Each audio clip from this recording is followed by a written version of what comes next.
Crikey, would you look at that? Let's get a bit closer.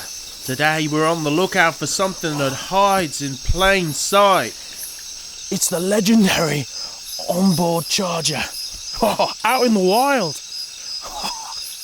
You gotta be real careful with these fellas. You find them in Citroens, Peugeots and Vauxhalls, and they're packing high voltage DC. If you're not careful and you touch one of these, bam, you feel it in your teeth. Oh, hang on a minute.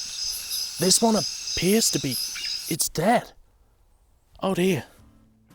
This is where our story begins. Why are so many of these dying across the Stellantis herd, and what are Citroën doing about it? And let's just say, what follows wasn't nearly as much fun as filming that opening scene. Now, you might be wondering, who am I, with this thing on my shoulder like it's the crown jewels? Well, I'm a guy that fixes things. I've been fixing things most of my life. Ever since I've been a kid, fixing cars, motorbikes, electronics, you name it, I've been fixing it. But more than that, I'm just a guy with a van which is broken. So why on earth is this thing on my shoulder? What has happened to get it here and not in the vehicle? And what are Citroën doing about the problem? Let's get into the saga.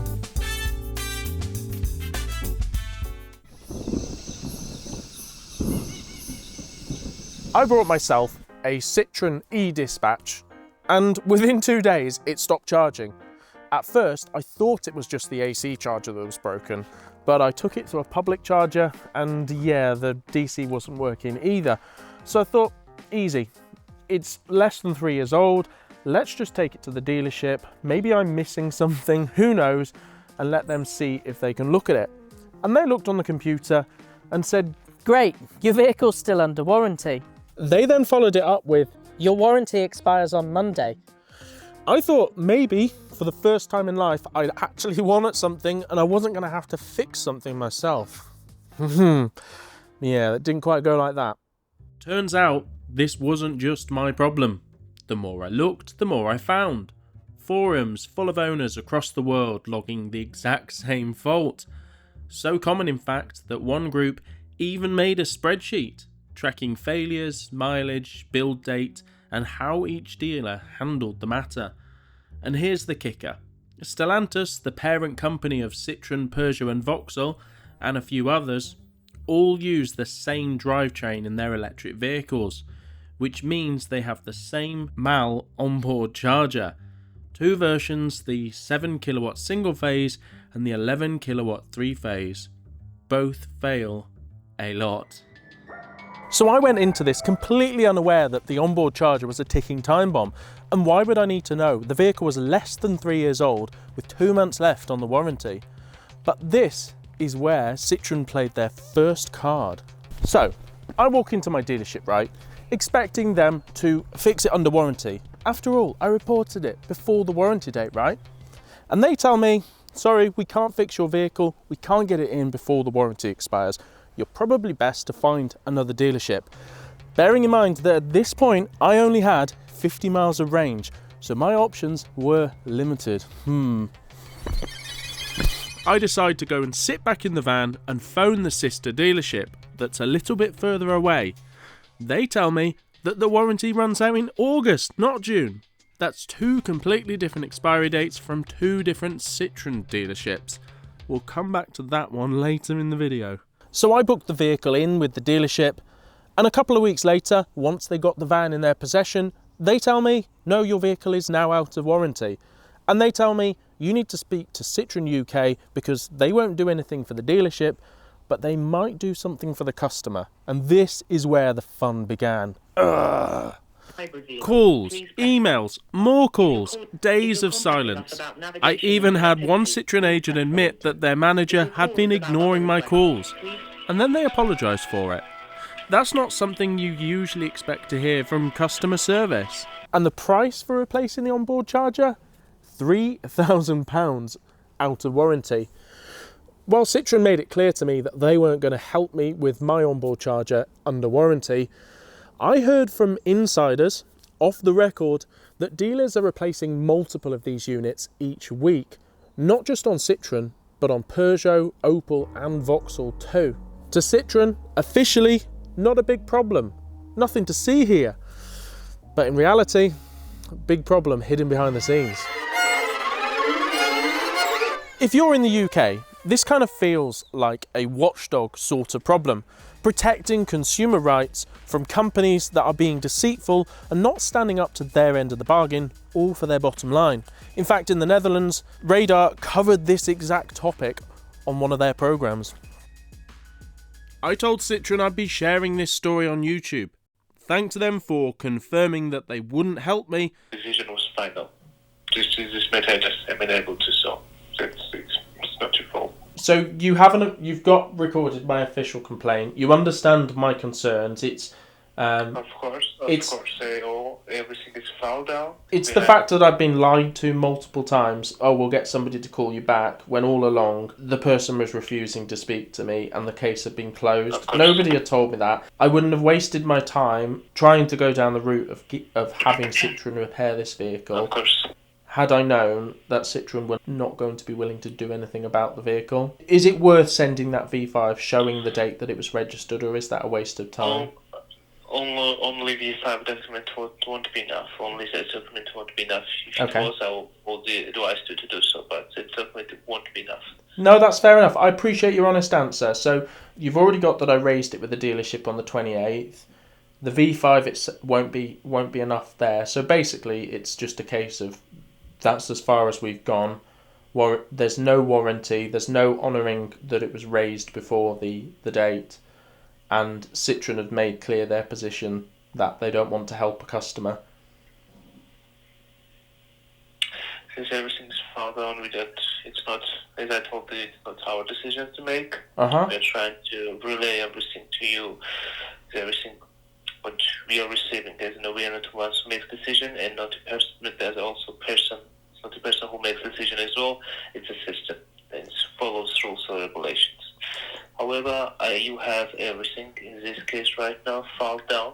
Yep. You can use the call recordings. You can use what's happened.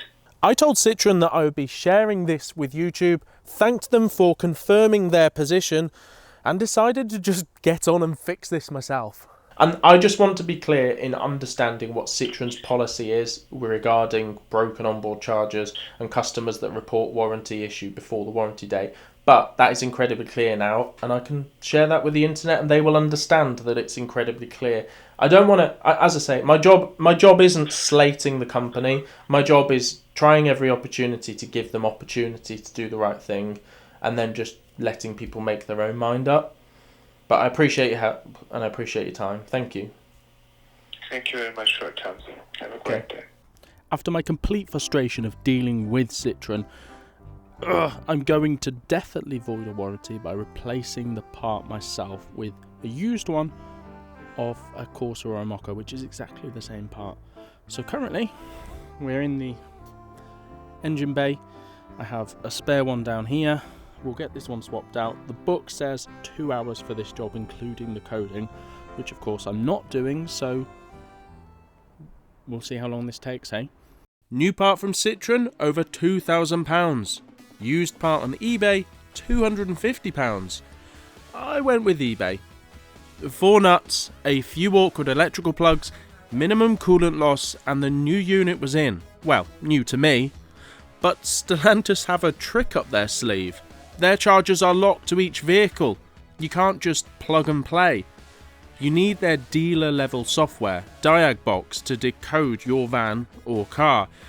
And trust me, they don't make it easy for independent garages.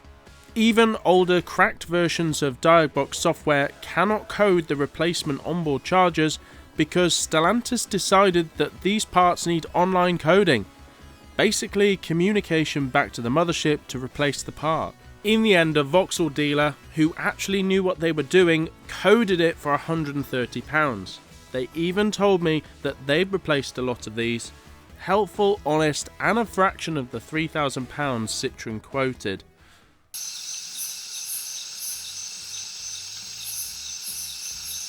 Look, parts fail. We know that. And I fix things for a living. But when manufacturers know about a problem And in other countries, they even offer an extended warranty on that problem, and the customer reports the problem before the warranty period ends. That's not just bad luck, that's bad business. Citroen, Peugeot, Vauxhall, the whole range, they know about this problem. In fact, there's been 3 revisions of the mal part, each one not fixing the problem, until they've eventually moved to a company called VMAX, a Chinese company, and those onboard chargers are proving to be more reliable, but really only time will tell. So if you have a Stellantis vehicle, whether it be any of those brands that we've just mentioned, and your vehicle is between 2019 and 2023, then unfortunately you are sitting on a ticking time bomb. So here it is, the legendary onboard Stellantis charger, once common across Citroen, Peugeots and Vauxhalls. If you find one out in the wild, it might already be on its last legs. So if you have one of these, get it checked out. Right, my tedious link to the Steve Irwin bit.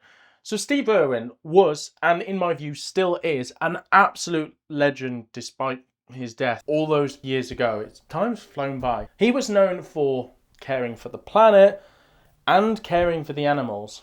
But when Stellantis is gone, what will they be remembered for? In the last year, they have made losses of 2.3 billion euros. That's crazy. And while we could blame the Trump tariffs, what about if it's more about their customer service? This is so much more than just a problem affecting electric vehicles from a certain year. It's a system.